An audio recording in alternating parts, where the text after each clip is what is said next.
কে প্রথমেই বারান্দাটা পরিষ্কার করতে লেগে গেছে। So hello everyone, welcome back to my another mini blog.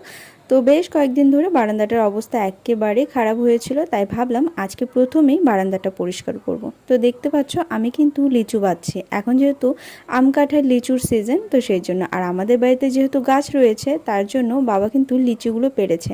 তবে লিচুগুলো না খুব বেশি এখনও লাল হয়নি, তবুও পেড়ে নিয়েছে, কারণ পাখিতে আর ইঁদুরে সব নষ্ট করছিল, তার জন্য বাবা পেরে নিয়েছে। তবে হ্যাঁ, বিক্রি করার জন্য নয়, আমরা কিন্তু বিক্রি করি না, পেরে রেখেছে সবাইকে দেবার জন্য। অনেকে খেয়েছে, সবাইকে দিতে দিতে আর এ কয়টায় রয়ে গেছে।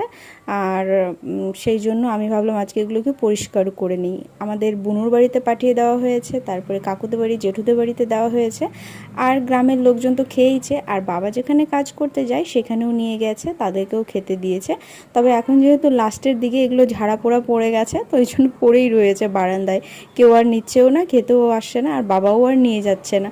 তাই ভাবলাম এটাকে পরিষ্কার না করলে আর কিন্তু রক্ষে নেই। আর একেবারে মাছিতে ভরে যাচ্ছিলো, কারণ জানোই অনেক লিচু কিন্তু ফেটে ফেটে থাকে, রস পড়ে যায়।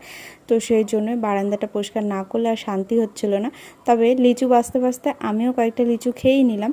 কতদিন ধরে এখানে বারান্দায় রয়েছে, কতদিন বলতে 2-3 দিন ধরে রয়েছে, একটাও কিন্তু মুখে দিয়ে দেখিনি। তবে এখন যখন বাঁচতে বসেছি তখন কিন্তু আমি বাঁচতে বাঁচতে 2-1টা বেশ ভালোই খেয়ে নিলাম। ওই যে বলে না, বাড়িতে থাকলে সেই জিনিসের কদর থাকে না। বাড়িতে যেমন আম, জাম, লিচু, কাঁঠাল সমস্ত কিছুই রয়েছে, তবে সেগুলো খাওয়ার খুব একটা ঝোঁক থাকে না।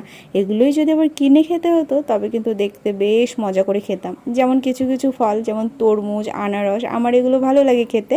যেহেতু ওগুলো বাড়িতে নেই, তাই যদি বাড়িতে থাকতো তাহলে হয়তো সেগুলো খেতে ভালো লাগতো না। তা যাই হোক, আমি পরিষ্কার করে নিয়েছি। এখনও এতগুলো লিচু বেঁচে রয়েছে, এগুলো কাউকে দিয়ে